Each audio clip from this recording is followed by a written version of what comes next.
Assalamualaikum warahmatullahi wabarakatuh. Perkenalkan, nama saya Muhammad Mufti Eka Prasetyo. Saya kelas 5A Prodi Pendidikan Bahasa dan Sastra Indonesia PBSI Universitas PGRI Sumeneb. Pada kesempatan kali ini saya akan menjelaskan atau memaparkan terkait rancangan pelaksanaan pembelajaran atau RPP sederhana yang sudah saya susun sebelumnya pada materi Bahasa Indonesia.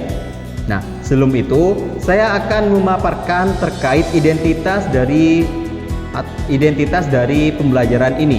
Dimulai dari satuan pendidikan, saya memilih sekolah SMA Sukacita 1 untuk mata pelajaran Bahasa Indonesia kelas 10 semester ganjil, dan materi pokoknya adalah menulis teks berita.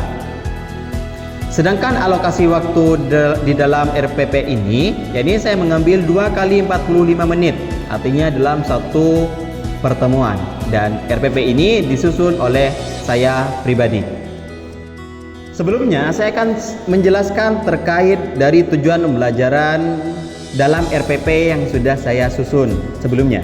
Pertama, tujuan pembelajaran pada kesempatan ini yakni siswa diharapkan mampu untuk mengenal serta memahami terhadap pengertian dari teks berita.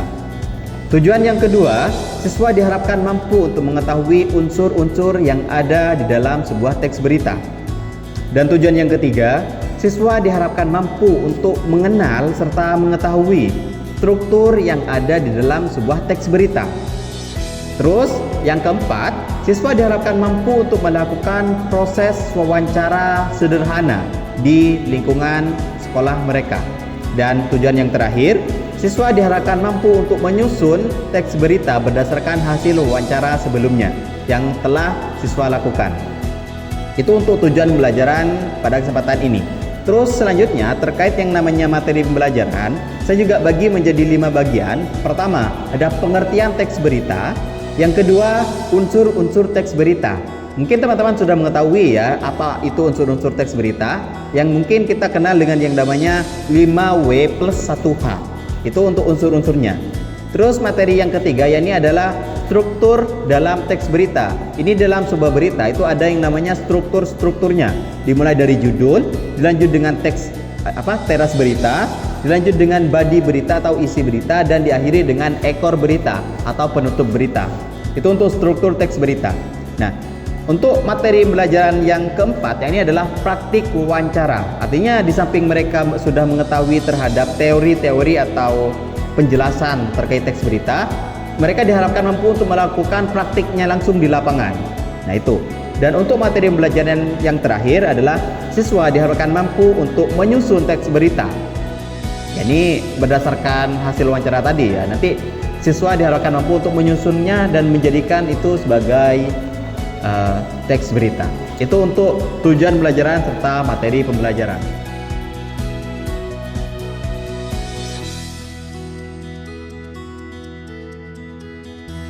Setelah kita sudah mengetahui terkait tujuan pembelajaran serta materi-materi yang ada dalam materi pokok yang saya susun di dalam RPM sederhana tadi, maka tentu dalam pembelajaran harus ada yang namanya model atau strategi pembelajaran.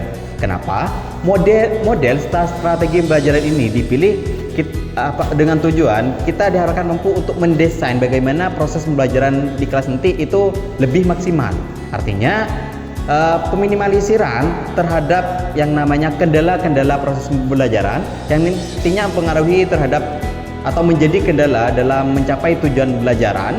Nanti itu dapat kita minimalisir dengan ada yang namanya model serta strategi yang kita gunakan. Nah, jadi pada kesempatan ini saya memilih saya memilih model pembelajaran PJBL atau Project Based Learning. Apa itu PJBL atau model pembelajaran PJBL? Sederhananya, model pembelajaran PJBL di sini nanti orientasinya adalah siswa diharapkan mampu untuk mengatasi atau memecahkan suatu masalah dan dilanjut dengan mereka menghasilkan suatu produk berdasarkan kemampuannya sendiri. Nah, di dalam PJBL di sini siswa menjadi pusat dalam proses pembelajaran. Artinya peserta tenaga pendidik berperan sebagai fasilitator saja. Artinya bagaimana pemahaman siswa, ya mereka sendiri yang bertanggung jawab atas hal tersebut. Ini merupakan suatu karakteristik yang ada dalam model pembelajaran PJBL. Adapun langkah-langkah dalam penerapan model PJBL di sini, saya membagikannya menjadi 4 tahapan. Yang pertama, pembekalan materi. Yang kedua, ada orientasi terhadap masalah ataupun produk. Yang ketiga, rencana proyek. Bagaimana nanti perencanaannya, siswa diharapkan mampu untuk merencanakan proyeknya. Lanjut dengan evaluasi terkait hasil dari proyek mereka. Itu untuk langkah-langkah dari penerapan model PJBL di sini dalam pembelajaran yang saya susun tadi. Terus selanjutnya, model pembelajaran PJBL tentu tidak akan atau kurang efektif apabila tidak ada strategi pendukungnya. Nah, sedangkan strategi pendukung yang saya pilih dalam model PJBL kesempatan kali ini, saya memilih terhadap 4 strategi pembelajaran pendukung. Yang pertama, kolaboratif. Siswa ketika dalam proses pembelajaran diharapkan mampu untuk melakukan yang namanya kolaborasi antar siswa, antara teman yang satu dengan teman yang lainnya. Kenapa? Karena sebagaimana telah tadi saya sampaikan, PJBL di sini berbasisnya adalah siswa aktif di dalam pembelajaran. Artinya kita untuk mengantisipasi ketidakpahaman siswa, kekurangan atau keminiman, untuk meminimalisir yang namanya kekurangan pemahaman mereka, maka kita dapat mencarikan solusi bagaimana kita buat siswa menjadikan kolaborasi antara satu siswa dengan siswa yang lainnya, supaya ada yang namanya interaksi di sana. Terus strategi pendukung yang kedua, ada yang namanya kontekstual. Apa itu kontekstual?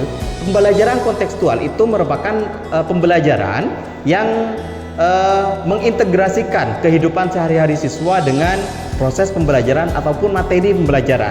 Kenapa saya memilih pendekatan atau metode kontekstual di sini? Nah, berdasarkan yang disampaikan oleh Pranowo dalam bukunya yang namanya Teori Belajar Bahasa, pendekatan atau kontekstual di sini nanti apabila ada pembelajaran yang diibaratkan atau disambungkan atau diintegrasikan dengan kehidupan sehari-hari siswa, itu ada suatu syarat yang dapat membuat siswa lebih paham serta lebih mudah mencerna terkait materi tadi. Kenapa? Karena antara materi itu seakan-akan sesuai atau relate dengan kehidupan mereka. Itu untuk metode pendukung yang kedua. Dan strategi yang kedua. Selanjutnya, strategi pendukung yang ketiga saya adalah berbasis proyek. Nah, mungkin saya tidak perlu menjelaskan lagi ya. Yang terkait yang namanya berbasis proyek ini atau produk ini sudah sesuai dengan nama dari model pembelajaran PJBL di sini. Orientasinya adalah siswa diharapkan mampu untuk menghasilkan suatu produk atau proyek. Itu untuk materi strategi yang ketiga. Strategi pendukung yang keempat atau yang terakhir nih, saya mengambil yang namanya strategi pembelajaran inquiry. Nah, tadi juga saya sudah menjelaskan kepada teman-teman bahwa di dalam PJBL di sini, siswa diharapkan mampu untuk bertanggung jawab terhadap pemahaman mereka sendiri. Mereka ingin paham, ya mereka yang harus melakukan mencari informasi atau referensi tentang materi tadi. Kenapa ya? Untuk pemahaman mereka sendiri. Nah, ini sesuai dengan pengertian dari metode strategi pembelajaran inquiry, yang artinya siswa secara mandiri mencari referensi dari beberapa sumber, yang dalam hal ini saya menjadikan tenaga pendidik sebagai fasilitator yang menyediakan referensi dan siswa sendiri yang mencarinya dari referensi-referensi yang sudah guru sediakan. Ini untuk metode strategi sekali lagi untuk strategi pendukung. Nah, selanjutnya setelah ada yang namanya strategi, selanjutnya ada yang namanya metode. Nah, mungkin tadi saya sudah selalu menyebutkan yang namanya metode. Entah mungkin ini dari saking keburunya saya untuk membahas yang namanya metode pembelajaran yang digunakan dalam ini. Kenapa? Metode ada untuk mendukung strategi pembelajaran ada untuk mendukung yang namanya model. Nah, itu. Jadi, untuk metode-metode pembelajarannya, yang pertama ini adalah adanya demonstrasi. Nah, ini nanti ini lagi-lagi bagaimana keaktifan siswa dalam proses pembelajaran. Terus metode pembelajaran yang kedua ada yang namanya diskusi interaktif. Ini tadi mendukung terhadap poin atau strategi kolaborasi.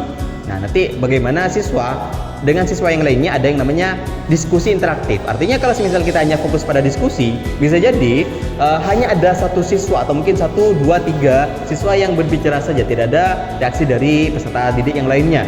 Artinya tujuan dari metode ini diharapkan mampu tidak hanya melibatkan 1 orang atau 2 orang yang biasanya atau relatif aktif di dalam kelas. Nah, pengambilan metode pembelajaran diskusi interaktif ini digunakan untuk, artinya di dalam kelas yang aktif itu tidak hanya 1, 2, 3 orang saja. Ini diharapkan mampu untuk seluruh siswa aktif dalam pembelajaran. Terus yang ketiga ada yang namanya latihan merancang proyek. Nah, tadi ini sesuai dengan PJB di sini, berarti setelah diajarkan terkait materi, teori, maka tentu ada yang namanya harus praktik. Kenapa praktik itu? Supaya kita lebih memaksimalkan terhadap pemahaman siswa. Nah, maka ini masuk dalam metode belajar yang keempat, apa? Latihan, merancang atau menyusun rencana proyek. Dan yang keempat, yakni adalah latihan menyusun teks berita. Ini sudah lanjut ya. Nah, kalau misal tadi proyeknya itu berupa praktik wawancara, dan untuk produknya itu adalah teks berita.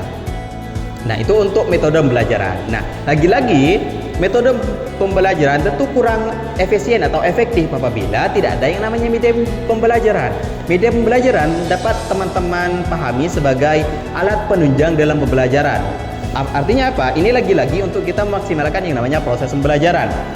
Apa media pembelajaran yang saya gunakan atau pilih? Saya mengambil 2. Yang pertama ada koran sebagai pembelajaran terkait bagaimana siswa mengetahui langsung bagaimana bentuk beritanya. Nah, terus media yang kedua yakni adalah kartu kata. Ini nanti bisa kita gunakan ketika membahas yang namanya unsur-unsur di dalam berita, sebagaimana telah tadi saya sebutkan 5W+1H, atau mungkin struktur-struktur dalam teks berita. Itu nanti kita dapat sesuaikan dengan kebutuhan. Nah, itu untuk strategi serta model, metode dan media di dalam pembelajaran yang saya susun atau pilih di dalam rencana pembelajaran, pelaksanaan pembelajaran atau RPP sederhana ini.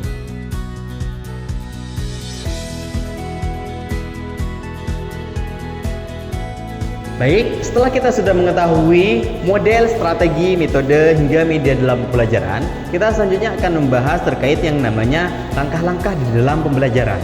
Nah, langkah-langkah pembelajaran yang saya susun tentunya terdiri dari 3 tahapan atau 3 aspek.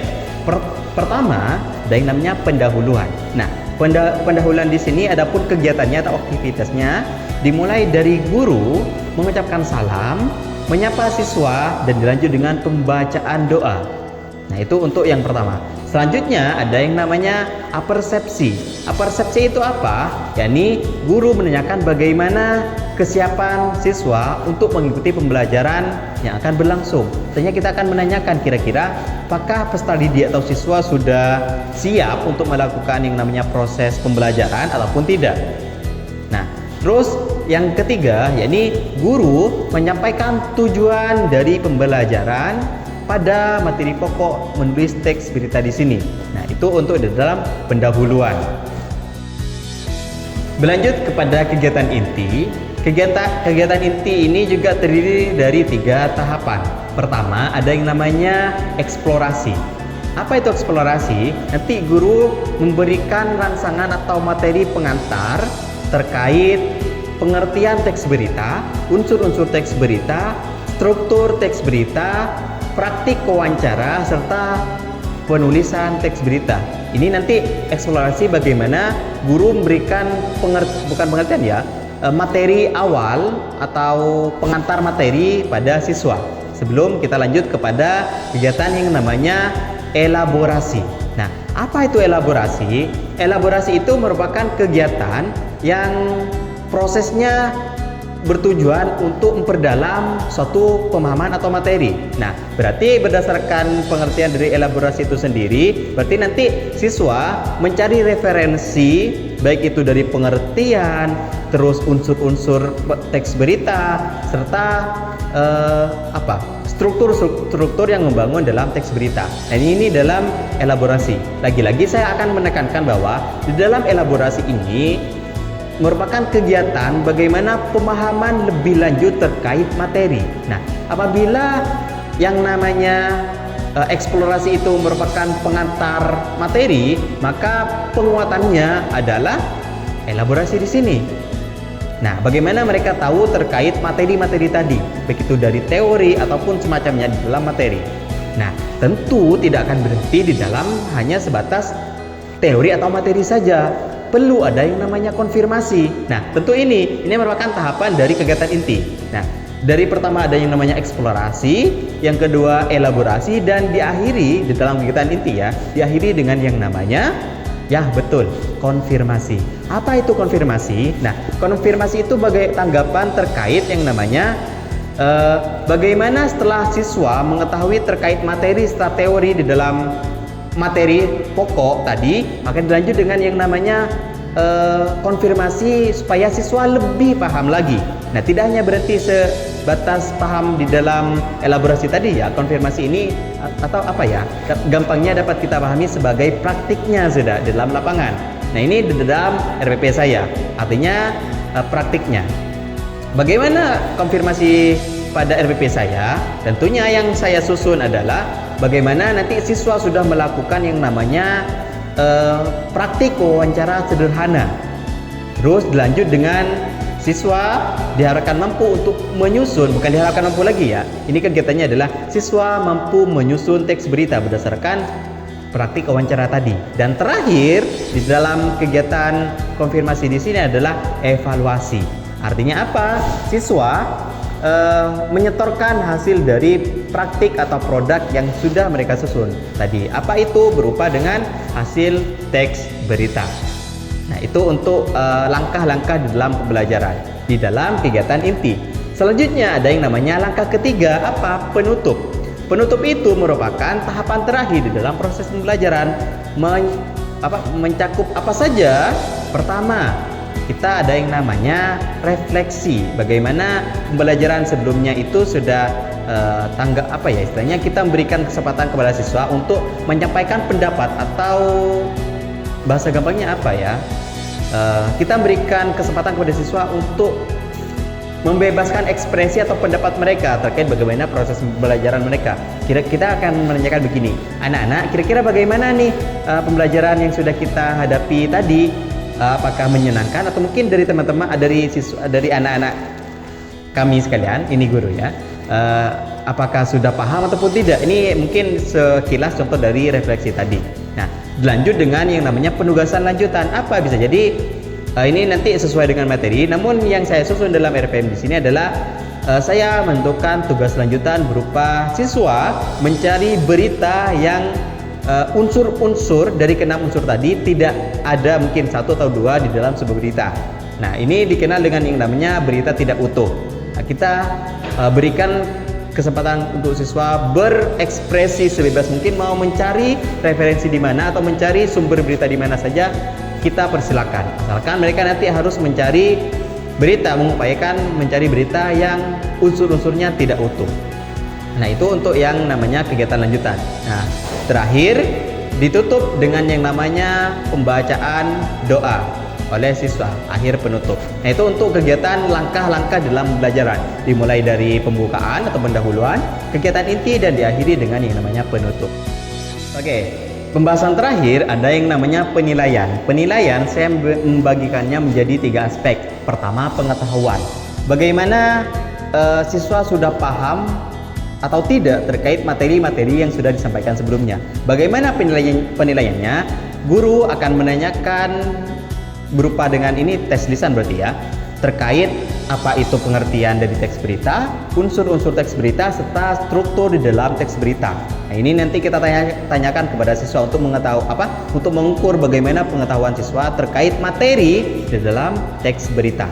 Nah, terus penilaian yang kedua ada yang namanya keterampilan.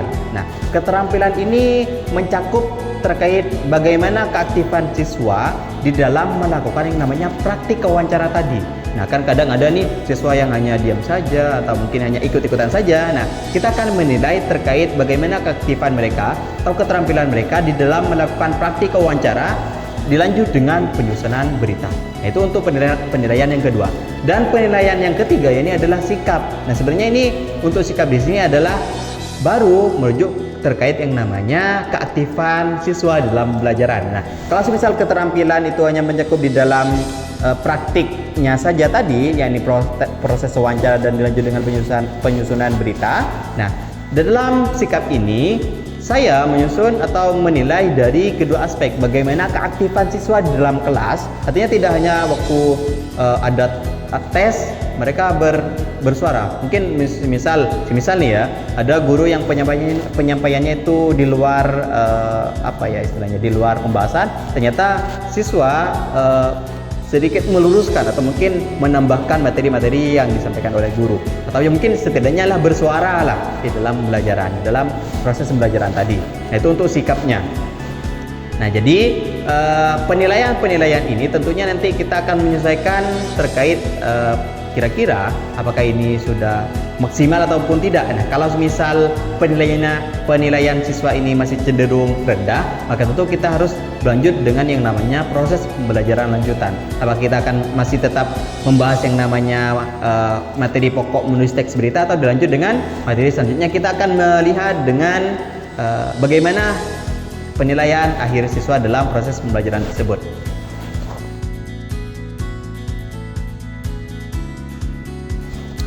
Baik, mungkin itu saja yang dapat saya jelaskan kepada teman-teman sekalian. Apabila teman-teman mendapatkan kekurangan ataupun mungkin kesalahan dari apa yang sudah saya sampaikan tadi, saya memohon terkait yang namanya masukan ataupun sarannya untuk pembenahan untuk diri saya pribadi di materi-materi selanjutnya. Itu sebagai evaluasi lah untuk diri saya pribadi, dan saya sangat mengharapkan itu.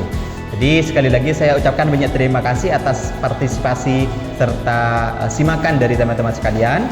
Kita lanjut dengan pertemuan selanjutnya. Assalamualaikum warahmatullahi wabarakatuh.